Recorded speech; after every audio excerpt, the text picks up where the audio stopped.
당황하지 마시고 오늘 이걸로 설교하겠습니다. 소리 괜찮으시죠?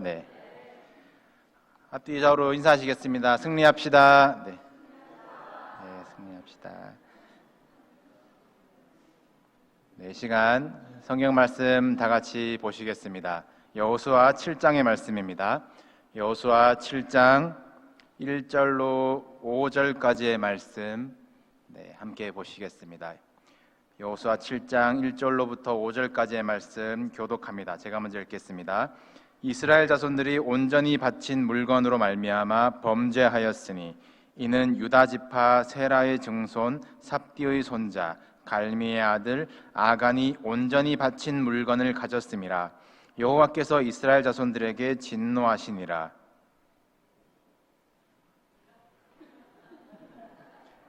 제가 계속 읽겠습니다. 여호수아가 여리고에서 사람을 베델 동쪽 베다웬 곁에 있는 아이로 보내며 그들에게 말하여 이르되 올라가서 그 땅을 정탐하라 하매 그 사람들이 올라가서 아이를 정탐하고 여호수아에게로 돌아와 그에게 이르되 백성을 다 올라가게 하지 말고 2-3천 명만 올라가서 아이를 치게 하소서.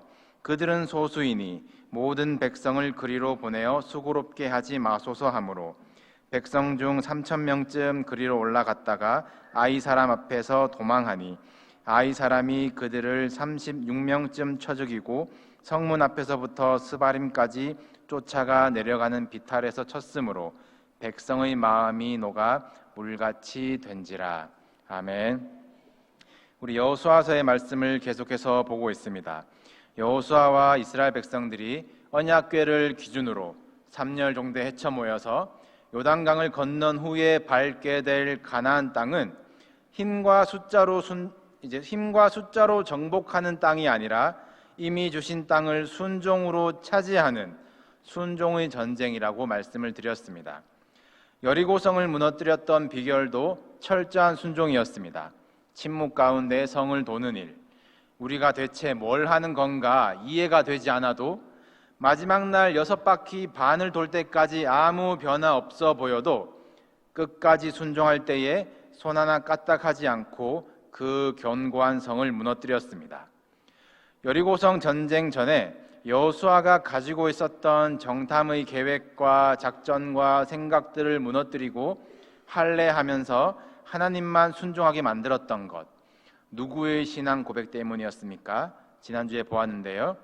라합의 신앙 고백이었습니다. 하나님이 지금껏 일해 오셨고 지금도 일하고 계시며 앞으로도 일하실 것입니다 라는 이 라합의 고백이 이스라엘 백성들을 순종 앞으로 끌어다 놓았습니다.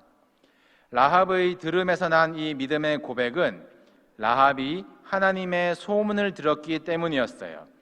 이스라엘에게 어떤 일이 있었는지 많은 사람들이 들었지만 이것이 하나님이 하신 일이다라는 그것이 이제 라합이 믿어진 것입니다. 환난 중에도 기뻐하며 소망의 줄을 붙잡고 라합의 가정이 구원을 받았습니다. 지난 2주간의 말씀을 잠깐 돌아보았는데 처음 들으시는 표정에 참 감사드립니다. 여리고성의 전투가 승리로 끝이 났어요. 전투라고도 할 수 없습니다.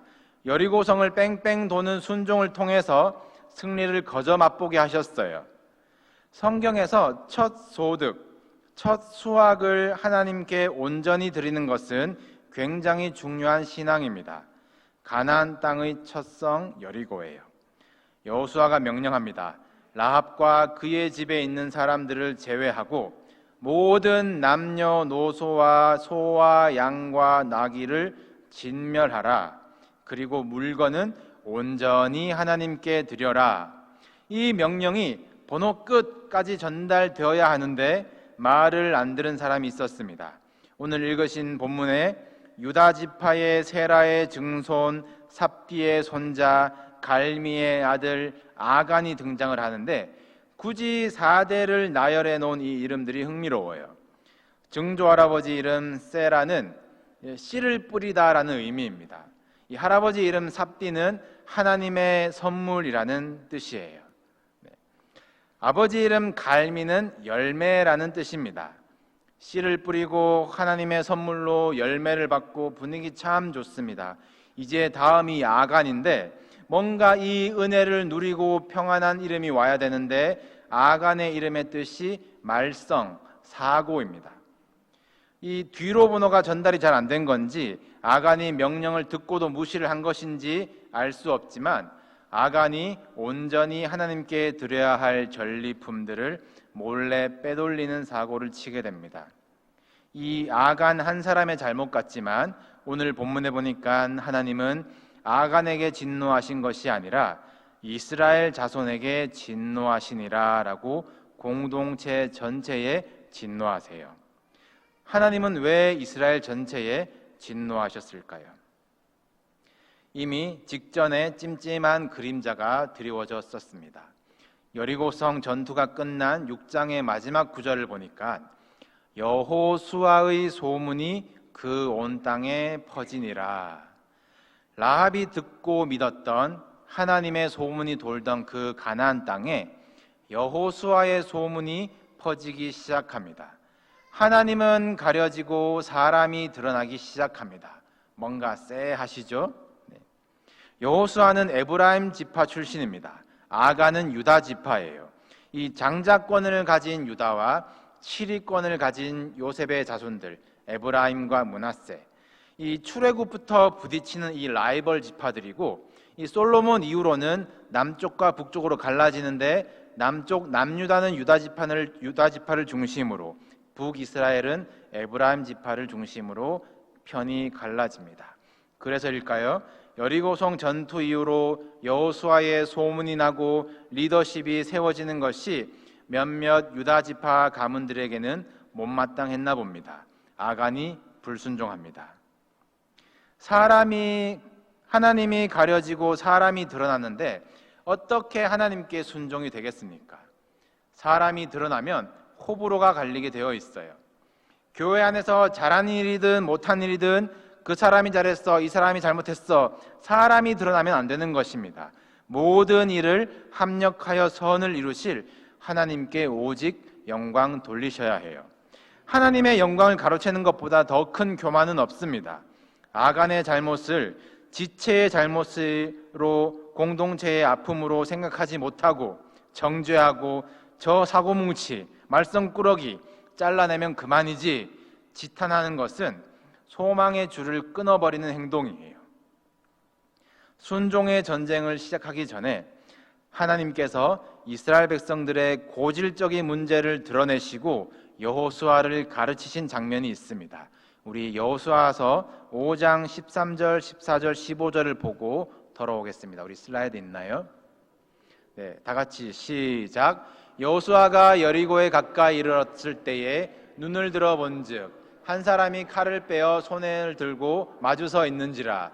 여호수아가 나아가서 그에게 묻되 너는 우리를 위하느냐 우리의 적들을 위하느냐 하니 14절 그가 이르되 아니라 나는 여호와의 군대 대장으로 지금 왔느니라 하는지라. 여호수아가 얼굴을 땅에 대고 엎드려 절하고 그에게 이르되 내 주여 종에게 무슨 말씀을 하려 하시나이까. 15절 여호와의 군대 대장이 여호수아에게 이르되 내 발에서 신을 벗으라. 내가 선 곳은 거룩하니라 하니 여호수아가 그대로 행하니라. 아멘. 여리고성 전투 직전에 여호수아가 한 사람을 마주합니다. 여호수아의 첫 마디가 이거였어요. 너 누구 편이야? 그동안 광야 생활 내내 이스라엘 백성들의 생각을 지배하고 있던 네 편, 내 편의 논리였습니다. 늘 편이 갈라졌어요. 이스라엘을 지긋지긋하게 괴롭혀오고 넘어지게 만들었던 문제가 공동체 안에 편이 갈라지는 것이었습니다. 이스라엘 백성이 광야를 40년 뺑뺑이 돈 이유가 민수기에 나오는 건데 12정탐꾼이 네 편, 내 편 갈라져서 숫자로 결정하려고 하니까 하나님께서 이들이 정탐한 40일을 하루를 1년으로 쳐서 너네가 40년 동안 광야를 방황할 것이다. 갈렙과 여호수아 외에 다 광야에서 죽게 하시는 거예요. 모세가 시내산에 올라갔을 때에 금송아지 우상에 절하는 그룹과 그렇지 않은 그룹이 갈라졌습니다. 늘 불평하며 애굽을 그리워하던 그룹들이 있었어요. 고라라는 사람을 아십니까? 지휘관 250명과 함께 자기 편을 만들었어요. 지휘관은 천부장을 얘기를 하는데 1000명의 부하들을 가진 지휘관들을 의미합니다. 250명의 지휘관이면 몇 명인가요? 1000명 곱하기 250명이에요. 25만 명이 고라를 따라 편을 먹고 모세를 반대했습니다. 이해에 따라서, 유익에 따라서 이 편 저 편 갈라지는 이스라엘 백성들의 고질적인 문제를 안고 어떻게 한마음으로 순종의 전쟁을 할 수 있겠습니까? 여호수아마저도 너는 우리를 위하냐 우리의 원수를 위하냐 편을 가르기가 바쁜 현장에서 하나님이 대답하십니다. 아니라, 영어 성경에는 neither라고 나와요. 나는 이 편도 저 편도 아니다. 나는 여호와의 군대 대장으로 지금 왔느니라 라고 말씀을 하세요. 여호와의 군대라는 말은 여리고 전쟁을 도와줄 어떤 지원군, 하늘의 군대를 이야기하는 것이 아니라 성경에 천군이라는 표현은 따로 있어요. 그런데 여호와의 군대라고 표현된 곳이 딱 두 군데가 나와 있는데 바로 여호수아의 이 장면과 출애굽기 12장의 말씀인데 다 함께 보시겠습니다. 출애굽 12장 말씀 다 같이 시작. 430년이 끝나는 그날에 여호와의 군대가 다 애굽 땅에서 나왔은즉, 그러면 여기서 여호와의 군대는 누구입니까? 이스라엘 백성들이에요. 여호와의 군대 대장이라는 말씀은 내가 너네 대장이다 이 말씀이신 겁니다. 여호수아, 너가 대장인 줄 착각하지 마라. 너 기준에 우리 편, 남의 편 가르지 마라. 내가 대장이야. 명령은 내가 한다. 너는 오로지 순종하여라. 이 말씀을 하고 계신 거예요. 여호수아가 엎드립니다. 무슨 말씀을 하려 하시나이까? 말씀하시기를 신을 벗으라. 네가 선 곳은 거룩하니라. 종들은 신을 벗습니다. 하나님의 이 명령은 주인을 바로 알고 소속을 알라는 말씀이세요. 여리고 가까이 진쳤던 그 땅이 거룩한 땅이 아니라 여호수아, 너가 내 소속으로 있으면 너가 서 있는 그 땅이 거룩한 거야. 내가 다스리는 땅이야. 그 말씀을 하고 계신 거예요. 사랑하는 성도 여러분, 소속이 어디십니까? 이름표를 잘 붙이시기를 바랍니다. 아, 저는 나갈 뻔했는데 아직 남아있는 멤버입니다. 그런 소속이 있으세요? 아, 저는 원년 멤버입니다. 이렇게 소개하는 분들이 있으세요? 소속 잘못 붙이신 겁니다. 네 편, 내 편이 아니에요. 우리의 소속은 여호와의 군대입니다. 아멘. 하나님이 대장 되신 거예요. 우리는 한 소속으로 한 방향을 바라보고 함께 순종으로 약속하신 것을 차지할 사람들인 줄 믿으시기 바랍니다. 우리 교회 혹시 네 편, 내 편 있으십니까? 하나님은 어느 편이시겠어요? 서로 하나님 뜻이라고 우기는 거 아니십니까? 하나님이 말씀하세요. neither. 하나님이 대장이십니다. 대장 잘 보고 헤쳐 모이세요. 사람이 대장처럼 드러나면 망합니다. 하나님 소속인 것을 기억하시길 바랍니다. 여러분이 어디 서시든지 어느 모임에 가시든지 여러분이 계신 곳은 거룩해야 해요. 그래서 우리를 거룩한 백성, 성도라고 부릅니다. 여호수아가 신을 벗은 이 이야기는 여리고성 전투 직전의 이야기였어요. 아, 이것이 네 편, 내 편의 싸움이 아니구나. 대장 대신 하나님께 붙냐 안 붙냐 이 싸움이구나. 여호수아가 깨달았습니다. 대장 대신 하나님 그 앞에 엎드려서 순종해서 여리고성을 차지했어요. 그런데 이 땅에 여호수아의 소문이 퍼지기 시작했다는 복선대로 이스라엘의 위기가 찾아옵니다. 여리고성 전투를 승리하고 그 다음 타겟은 이제 아이성, 이제 지명 이름이 아이예요. 여리고가 가나안에서 가장 견고한 성이라고 하고 아이성은 상대적으로 작은 성입니다. 아까 본문에 보셨듯이 3,000명쯤만 올라가도 차지할 법한 작은 성이었어요. 결론부터 말씀드리면 이스라엘 백성이 아이성에서 처참한 패배를 맛봅니다. 마음이 녹아서 물같이 되었다고 표현을 하고 있어요. 왜 졌을까요? 이 전쟁을 누가 어떻게 이끌어 가시는지, 그럼 우리는 무엇을 해야 하는지 잊어버렸기 때문에 패배한 것입니다. 하나님이 하시는 전쟁입니다. 우리는 순종을 하면 되는데 그게 온전하게 되질 않았어요. 여리고성 전투에 있어서 하나님이 원하시는 것은 처음부터 끝까지 순종이었습니다. 싸우는 방법도 순종, 승리한 이후에도 순종. 순종은 온전한 것이에요. 90%좀 순종했는데 나머지 10%를 불순종하면 그것은 순종이 아닙니다. 이스라엘 백성이 그 부분에서 온전한 순종을 하지 못했어요. 싸우는 방법이 온전한 순종이었습니다. 여리고성을 7일 동안 매일같이 한마디도 하지 않고 도는 것이었어요. 그냥 말씀하시는 대로 돌면 이기는 것이었습니다. 승리한 이후에도 온전한 순종이었습니다. 진멸하라. 진멸은 완전히 죽이는 거예요. 온전히 모두 다 하나님께 드리는 순종을 하나님께서 원하셨습니다. 죽여야 할 것을 죽이지 못하고 붙든 사람이 아간입니다. 그런데 하나님이 아간에게 진노하신 것이 아니에요. 이스라엘이 범죄하여 이스라엘 자손들에게 진노하시니라. 아간 한 사람의 이 도덕적인 범죄 때문에 물건을 훔쳐서 벌을 받아서 이스라엘이 아이성 전쟁에서 진 것이 아닙니다. 여리고성 승리 이후에 사람의 이름이 높아지고 누가 하시는 전쟁인지 잊기 시작한 것이, 하나님이 대장이신 것을 또 잊어버리고 사람이 드러나고 나서기 시작하면서 순종이 안 되어진 것이 바로 진 이유입니다.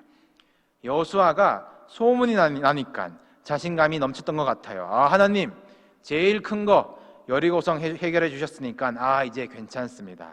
제가 알아서 해볼게요. 제가 핸들할 수 있어요.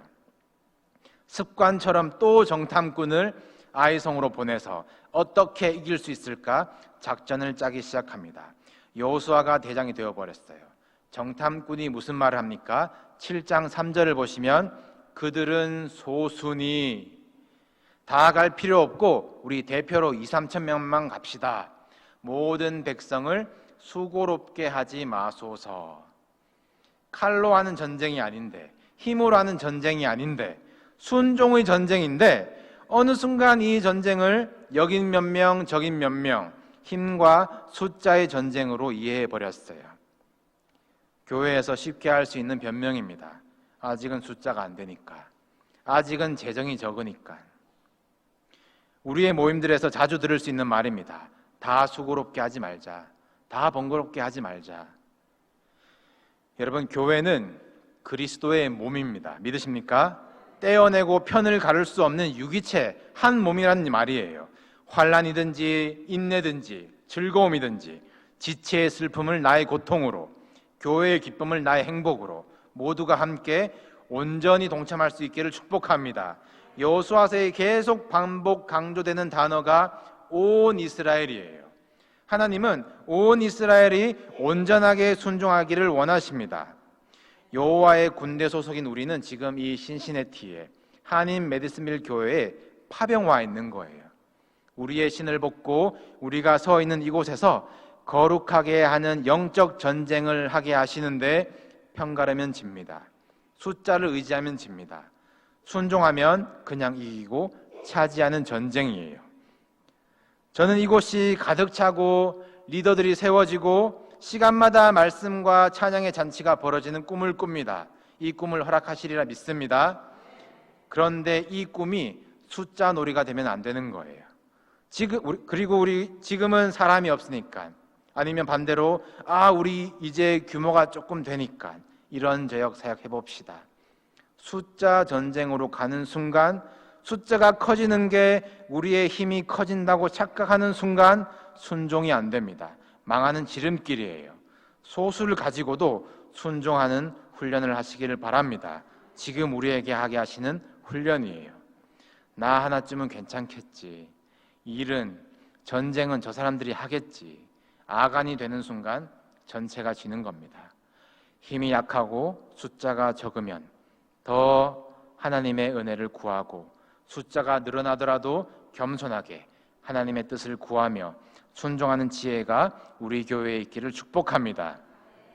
이 이스라엘 공동체의 위기에서 하나님이 다시 여호수아에게 하신 명령, 처방전이 있습니다. 우리 13절 함께 보실까요? 우리 13절 다 같이 시작. 너는 일어나서 백성을 거룩하게 하여 이르기를, 너희는 내일을 위하여 스스로 거룩하게 하라. 이스라엘의 하나님 여호와의 말씀에 이스라엘아 너희 가운데에 온전히 바친 물건이 있나니 너희가 그 온전히 바친 물건을 너희 가운데서 제하기까지는 내 원수들의 앞에 능히 맞서지 못하리라. 스스로 거룩하게 하라. 어떻게 거룩하게 할까요? 무엇이 문제였나요, 하나님? 하나님이 방법을 알려주십니다. 너희가 잘못한 것은 온전히 순종, 온전히 거룩하지 못한 거야. 우리 15절 함께 읽으시겠습니다. 15절 다 같이 시작. 온전히 바친 물건을 가진 자로 뽑힌 자를 불사르되 그와 그의 모든 소유를 그리하라. 이는 여호와의 언약을 어기고 이스라엘 가운데에 망령된 일을 행하였음이니라 하셨다 하라. 이스라엘이 잘못한 것은 언약을 어기고 망령된 일을 행한 것이었어요. 이 망령이라는 말이 어려운데 이 히브리어는 이제 네발라라는 뜻인데 사람이 배우자를 두고 다른 사람과 관계할 때 혼인 언약 관계를 깨뜨린 그 불륜의 죄를 이 네발라 망령이라고 표현을 합니다. 너희가 망령된 일을 나에게 행하였다. 너네 온전히 나를 사랑하지 않았다는 거예요. 불륜이었다는 거예요. 언약을 깨뜨렸다는 겁니다. 누가 아내를 90% 사랑합니다. 그리고 옆집 여자를 10% 사랑해요. 온전한 사랑인가요? 아닌가요? 이것을 망령이라고 합니다. 이스라엘이 저지른 죄였어요. 순종과 거룩은 같은 속성입니다. 90% 순종, 90% 거룩 이런 건 없어요. 온전한 순종, 순전한 거룩입니다. 아간 한 명의 온전하지 못한 사랑이 전체 공동체를 실패하게 했습니다. 우리 다 수고롭게 하지 말고 리더들이 대표로 잘하자. 숫자놀이, 편놀이 하지 맙시다. 모두가 온전하게 하나님을 사랑하기를, 또 그 사랑으로 서로를 귀하게 여기며 사랑하기를 노력할 때 하나님이 얼마나 귀하게 여기실까요? 우리 힘으로 100% 순종, 100% 거룩 할 수가 없습니다. 누가 대장인지 깨닫고 하나가 될 때에 될 줄로 믿습니다. 망령된 일, 이 영적 불륜을 행했던 아간은 아골 골짜기라는 곳에서 죽임을 당합니다.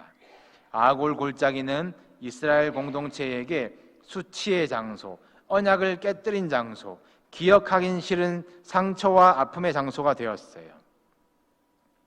몇백 년 후에 망령된 여인, 불륜한 여인을 사랑해야만 하는 공교롭게도 여호수아와 이름이 같은 호세아라는 선지자에게 하나님이 주신 말씀이 있습니다. 우리 호세아 2장 14절 15절을 함께 읽으시겠습니다. 시작.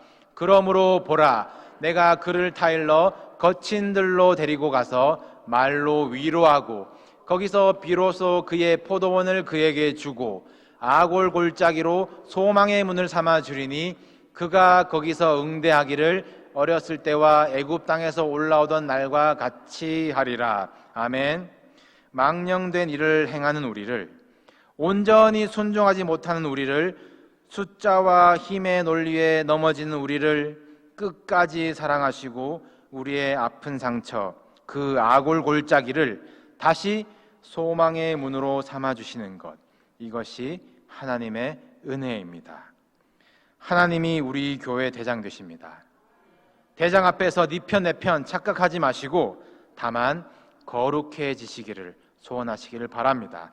편을 갈아 상처를 주었던 것, 숫자를 의지하고 교만하였던 것, 우리의 모든 상처와 아픔, 이 아골 골짜기가 소망의 문이 되도록 숫자와 힘이 지배하는 교회가 아니라 은혜의 원리가 지배하는 교회가 되기를 주님의 이름으로 축복합니다. 우리 찬양하고 기도하겠습니다.